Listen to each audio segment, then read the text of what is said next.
പ്രത്യാശ പകരുന്ന ബൈബിൾ വചനങ്ങൾ കോട്ട് ചെയ്തുകൊണ്ടുള്ളതാണ് പ്രാർത്ഥന. സമാധാനത്തിന്റെ ദൈവമേ, നീ ഇന്നലെയും ഇന്നും ഒരുപോലെയാണ്. അങ്ങ് പറഞ്ഞിരിക്കുന്നു, എന്റെ സമാധാനം ഞാൻ നിങ്ങൾക്ക് നൽകുന്നു. ലോകം നൽകുന്നത് പോലെയല്ല ഞാൻ നിങ്ങൾക്ക് നൽകുന്നത്. നിങ്ങളുടെ ഹൃദയങ്ങൾ അസ്വസ്ഥമാകരുത്, അവർ ഭയപ്പെടരുത്. ഇങ്ങനെയാണ് പ്രാർത്ഥന തുടരുന്നത്. ജൂൺ 13-നാണ് ഇസ്രയേൽ ഇറാന് നേരെ ആദ്യ ആക്രമണം ആരംഭിച്ചത്. ഇറാന്റെ ആണവ പദ്ധതി നിർത്തുക എന്നതാണ് ഇസ്രയേലിന്റെ ലക്ഷ്യമെന്ന് പ്രധാനമന്ത്രി ബെഞ്ചമിൻ നെതന്യാഹു പ്രസ്താവിച്ചിരുന്നു. പിന്നാലെ ഇറാൻ നൂറുകണക്കിന് ബാലിസ്റ്റിക് മിസൈലുകൾ വിക്ഷേപിച്ചു.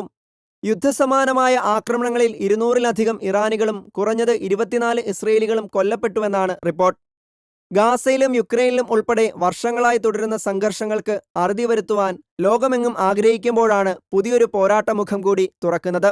ഇറാന്റെ ആണവ സമ്പുഷ്ടീകരണ പദ്ധതികൾ തടയാനുള്ള നീക്കമാണിതെന്നും ലക്ഷ്യം കൈവരിക്കും വരെ തുടരുമെന്നുമാണ് ഇസ്രയേലിന്റെ നിലപാട്.